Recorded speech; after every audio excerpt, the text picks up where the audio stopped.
Wednesday, it's 2 o'clock. It is 2 o'clock and it's time for Dear Smiley. I hope you're having a lovely day. It's super hot and I know it's terribly British to complain, but us redheads, we don't fare well in this heat. And my coaching room is so hot and I've been leaving the windows open all week and I've got a fan in there, but it's really hot and uncomfortable. I think for my clients that I've been coaching for a while, I might ask them if they want to go for a walk and talk. It's quite nice to make the most of the light evenings and get some fresh air. But I'm super busy at the moment. I'm always busy in the lead up to the summer holidays, and then obviously everyone goes away. And I've made a few changes to my business this week. I've been trying to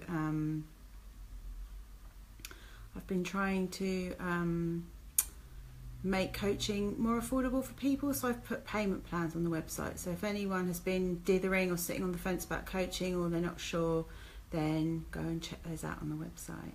So I'm so glad you're all here today, and today we are talking about anger. So what does anger look like for you? What do you get like when you're angry, and what is it like to be on the receiving end of someone else's anger? So when your parents or your children or your friends or your partner get angry, what does that feel like for you? I think for women, and I don't want to be sexist when I say this, that lots of women feel that anger is ugly or embarrassing, or people might judge them for it. So I kind of think that I'm not very comfortable with my anger. So I can be really outward with my anger, or I can turn it back in on myself, which neither way is healthy. But I want to talk about anger today in a specific situation, because I've had a letter from a young lad about what happens when you get angry when you lose all the time. So what I want to do is read you the letter, and then I'm going to give you some tips as ever and direct you towards things that I think may be helpful. I think adults might find this helpful as much as children. So if you're a grown-up and you're watching this, you know, the way that you deal with your anger will impact on how your kids deal with their anger, because you're role modelling that to them all the time. And whilst they don't always listen to what you say, they are always watching you and aware of what you're doing. So thank you if you're tuning in, and if you have a question that you want to ask me, you can contact me, lisa@smileyforlife.com. And if you are watching this on the playback, thanks again for taking the time to tune in. So let's get started. This is Dear Smiley number 13. We've done 13 of these, and you can go on over to my YouTube website. They're all uploaded on there, so you can watch them back, and there's tons of helpful information that I think you'll like. So this one says, Dear Smiley, I am 10 years old and I want to ask your advice about something which feels out of control. I am the top goal scorer for my football team. I play every week and I train very hard. Football makes me very happy, except when we lose. My dad says I'm a bad loser, and if I don't learn how to be a good sportsman, I will lose friends. I find it really hard to control my temper. I get that. Sometimes it is really hard. And as soon as I've calmed down, I feel bad about what I've said and done. And I also worry that I'm going to get sent off the pitch, I'm assuming you mean. I would be very angry if I couldn't play. I don't know how to stay calm. Please, can you help me, from a fiery footballer? I'm reading that and loads of things are coming up for me, so I'll just quickly share them with you. I get a real sense of how passionate and how important football is to you. It means a lot to you. So when you really care about something, you are going to get emotional about it. That's kind of what human beings do. And I'm also hearing you and your dad judge you for behaving or feeling a certain way. And actually what happens is, when we judge our feelings and we make ourselves wrong, we then have shame with that. So that's why when you calm down, you're saying, I feel bad about what I've said and done. There's a normal part of us that feels bad when things go wrong, so that we can correct ourselves and, you know, say our sorries and mop up and make good again and make amends. Then there's a really bad feeling, which is called shame. And shame is a horrible emotion, but we shouldn't be shamed for having feelings. And I have been posting about that on my Facebook page this week, because a celebrity went into rehab this week and made it a public declaration, but also was very apologetic and said he felt like he'd let people down. And I felt like I wanted to reach out and say to him, addiction is an illness and you are obviously needing help, and it's been really hard for you to ask for it, and there's no shame in feeling any of the things you feel, or feeling like you can't cope, or feeling like you need help. It's a really vulnerable place to be when you feel like that.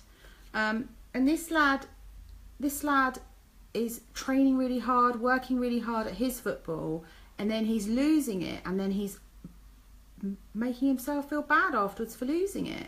So we can find ways to help you with your anger, and I'm going to talk about that in a minute.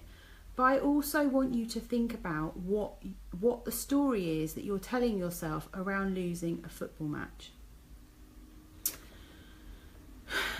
I think we have to put it into perspective. It's very black and white thinking if we think we're a really good player if we win and we're a really bad player if we don't. So maybe there's some of that going on. It's the meaning that we're giving to the story. And also, when we're playing a sport, some of that is about the effort we put in, some of that is around luck and timing, some of that is about how well the other team are playing. There's lots of factors that go into winning a game, and it isn't just about you, it's about other things. So put that into perspective and say, I really care about this game and I'm playing to win because I'm competitive, and that's a good quality to have. But it's not a good quality when it starts to make you feel bad, or it feels, as you've put it on this letter, out of control. And anger, that's why anger can get scary, because it can feel out of control and it can feel bigger than you.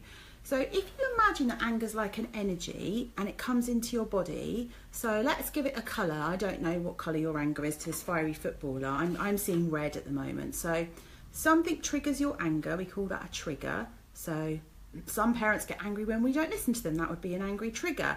You losing a football game is an angry trigger. You get triggered. This energy of anger comes into your body. So now I'm seeing a red energy and I'm thinking, where do you feel anger? So I clench my jaw when I'm angry, turn into a ventriloquist. I hunch up my shoulders. Sometimes I clench my bottom when I'm angry, or I hold my hands like this. I get hot and sweaty. Maybe my heart will beat really fast. So think about, and that's when it becomes, when you're feeling it, when you know it's arrived, the energy has arrived in your body. Now, the energy that comes into your body is like a warning. It's a messenger. It's like the warning light on your dashboard when you've run out of petrol. What is the message? The message is, I am really annoyed. I'm really angry that I didn't win. Okay? But let's go one deeper than that. Anger is what we call a secondary emotion. It's normally a cover-up for a more softer, vulnerable emotion that sits underneath it, which is the primary emotion, the first emotion that we feel. So if anger is a secondary emotion, if by losing you feel anger, what sits underneath that? Sadness, disappointment. What are you making that mean? And you know what? Some of us who are competitive will always be disappointed when we lose. Some adults can quite categorically hold up their hand and say, when I play to win, or when I do my best, if I'm not the winner, I feel disappointed. So you need to kind of go into those softer feelings and just own them, and don't judge them, and say, I feel really disappointed that I didn't win, because that's what I really wanted to happen. What we need to learn to do is we need to learn to feel our feelings, let them out of our body. So take care of that energy and help it on its way out. When it's dissolved, then we can then talk to someone about how we feel, and then we can problem solve, and we can say, okay, why did I get really upset about that? What was going on for me? Breathing is a great way to unplug when you're really fired up.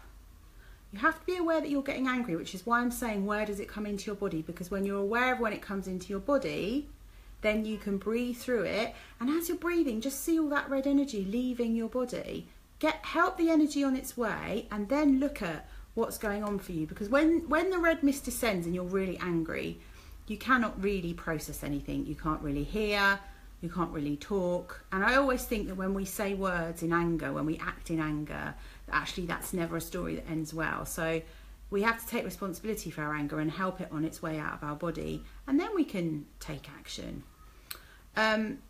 Just being accepting of the fact that you are angry and you understand why you are because of the disappointment. I promise you the acceptance is what will help you. So if you have a parent nearby, and you can show this video to your parents, fiery footballer, I would ask your parents to not make you wrong or judge you for being angry, because you're human and you're allowed to be angry about losing. And it's your dad's fear that you're going to lose friends. That's his stuff. But actually, it'd be more helpful if you could be met with empathy and someone could say to you, hey, I know how much you care about football. I know how much it matters to you to win. And I'm going to sit with you and be with you while your anger passes. That person is not going to try and fix it or put a lid on it or dumb it down or take it away from you. They're going to let you have your feelings, because when you've had your feelings and you've helped them on their way, you can then talk, and then you can start to take action and think, what are my choices? How can I do it differently next time?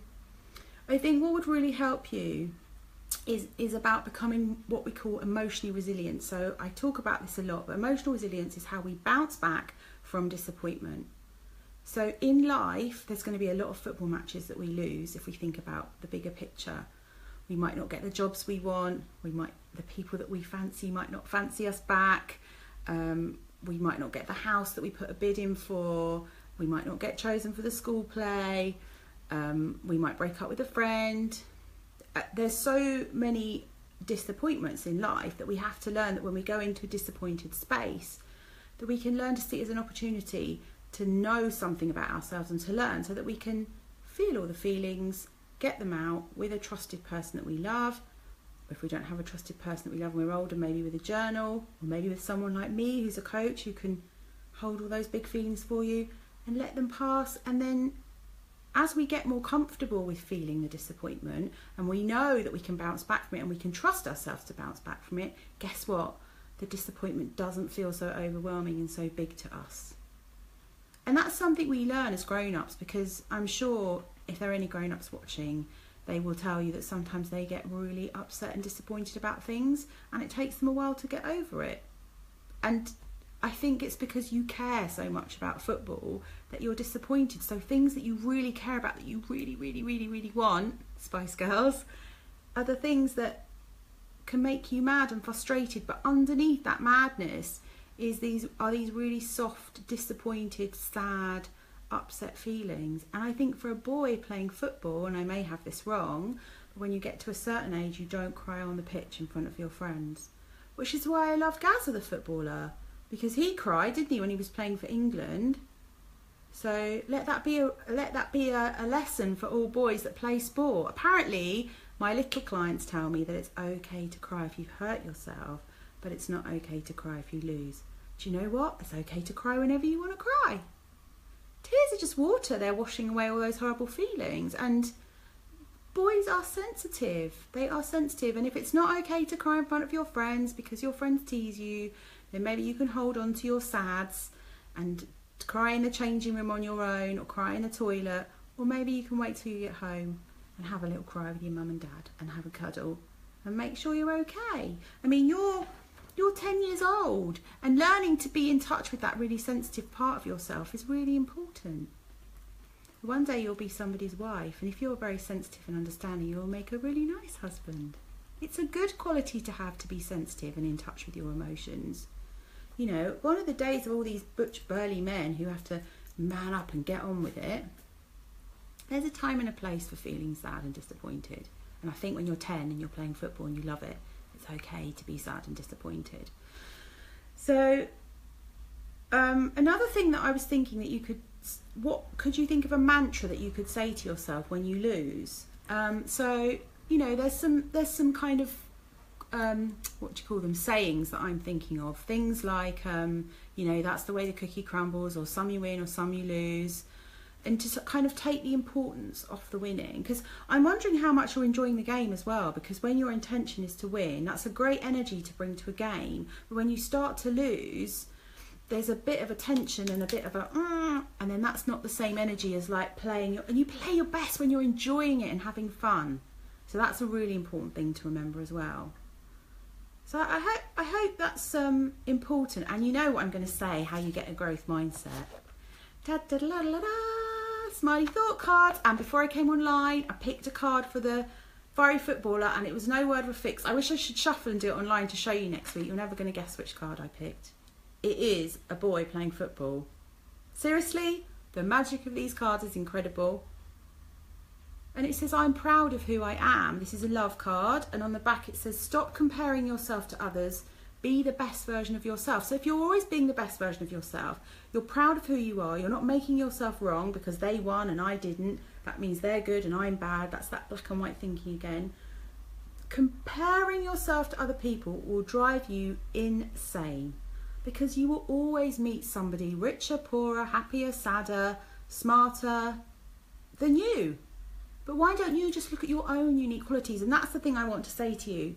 When you're thinking about what you're proud of, school makes us focus on being proud of our achievements and what we can do. But we're actually human beings, not human doings. So it's really important that we're proud of who we are. So think about your good qualities. Think about your determination. That's the competitive part of you, that really strong will. That energy is going to be really useful when you're a grown up. Think about if you're kind, or think about if you're funny, or think about personal qualities. And there's loads of them in this box to help children see themselves as human beings, not doings. At school, we get measured for what we do, and that, if we don't do well at school, that makes us feel inadequate. We start comparing ourselves to everyone in our class, and it's just so unhealthy. It's so unhealthy because I'm never going to be good at maths because that's not the part of my brain that works well, but I'm really good at telling stories, I'm really good at helping people, I'm really compassionate and understanding, I'm really good at reading people, and they are my strengths. But in a school environment, I always felt like I was falling short because I was being measured on what I could do. Didn't get picked for the netball team, didn't get picked to play tennis, wasn't in the A stream for anything, whereas I'd come from a middle school where I was top of everything. And I fell down a very big hole. And if someone had valued me for who I was as a person and not what I could do, I may have felt better about myself. So remember that when you're paying your kids compliments or you're praising them, it isn't about what they do. Try and find things about their personal qualities that you love or that you want to see more of. That's really helpful. So you can pick up a box of cards. I'll put all the links in below. You can pick up a box of cards from my shop. And I just want to direct you to some other things on the website that I think you'll find really, really helpful. So when I come off of here, I upload this video to YouTube and then I upload it to my website, smileyforlife.com / this will be Dear Smiley 13 when it's uploaded. But I also want you to direct you to my library online, which has got loads and loads of useful resources, books that I recommend to clients, things that I do with kids that are helpful. So smileyforlife.com / library. If you go to the library, there's a really good book in there which is called What to Do When Your Temper Flares. It's got some great tips for calming down. You also might like to come to one of my workshops, because I think if you came to the confidence one, if you're angry and you got to know yourself for your personal qualities, that would really help you with your anger. I also think that if you wanted to learn some calm down stuff, I am doing a 10-day summer club, which is going to be online this year. And you're never going to guess what. Last year, we had it in the park and we wanted 10 kids every day in the park and we did yoga and stuff with them. Well, the weather let us down on a few days, but we were really hard pushed to get 10 kids to come every day. That was a struggle. Guess what? Nearly 55 people have signed up for my online course and it's only the end of June. So this one's happening on the 24th of July. Go to the website smileyforlife.com / summer club. Put your kid's name down. You need to have your email address registered so that I can tell you what you need to do and how to get into the Facebook group. I will be giving your kids tools every day. So they'll have a 10 days worth of a Smiley toolkit which will help them no end. Understanding their emotions, learning how to relax, and it's a really good way to get a taster of how I work. And when I'm doing it through the parents, because I want the parents to see how the children respond to what I do. When you see the way they respond to the cards, when you see the way they respond to the drawings and the coaching techniques, you just think, oh, I'm going to try some of that. That works, because it really does. And speaking of which, there is no Dear Smiley next week, because on Sunday morning at 10 o'clock, I'm coming online to do readings for the children. Now, if you haven't seen me do this, it's brilliant. They all line up, they type their names and their ages in the chat roll. So you just have to come here like you have today to watch this. 10 o'clock on Sunday. I name check them and I'll do a reading for them and pick a specific card and give them a message. always giving the right message to the right child. So if your child's feeling a bit down at the moment or feeling a bit challenged with something, bring them along on Sunday and they can get a little smiley boost, and it will hopefully stay with them and make them feel really good. So there's also a couple of blog posts about anger. I need to put the links in below because they're not easy to remember. There's one about 10 things to remember when you're angry, and then there's another one for parents which is called How to Stay Calm in a Crisis. How to Stay Calm in a Crisis talks about you holding your emotional boundaries so you don't get swept up in your child's big tantrum, because you need to stay with yourself and be a sense of calm. You need to be their calm port in a storm, which is not always easy if they're triggering you. So I hope that's helpful to this young chap. And I feel for boys sometimes, because boys come to coaching and they really appreciate having the space to talk and to feel heard and to just show some of that lovely, sensitive, vulnerable side of them that perhaps society doesn't always allow them to feel. And then it's no wonder that we've got loads of boys who are wandering around really, really angry, when underneath it they're probably feeling sad, disappointed. Maybe anxiety can come out as anger sometimes, like when you're flooded with anxiety, you don't know what else to do. So we'll just put a shout out to all the boys out there to say, if you cry at home and you have a regular little cry and release and let all that energy go, that's a really healthy thing to do every day. And if you've got a grown up who you can talk to about how you feel, and it's okay to say, I'm sad I lost. It's okay to be disappointed. It's okay to care about football. That passion is a lovely thing to have, something that you really love doing, something that gives you exercise, gets you out in the fresh air, gives you a group of people that you belong to. And there's no shame in crying, never any shame in crying. So I hope that's really helpful, and I've really loved speaking to you all this afternoon. And if you're watching this on the playback and you've got questions, type them in the chat roll. And if you want to talk to me about anything, you just get in touch, lisa@smileyforlife.com. But thank you all for being with me on this very hot, sweltering day. I'm off to go and lie down in a very dark room with all the windows open, and I will see you very soon. Take care, or see you on Sunday, 10 o'clock Sunday. Be here or be a mouldy turnip. See you soon. Bye.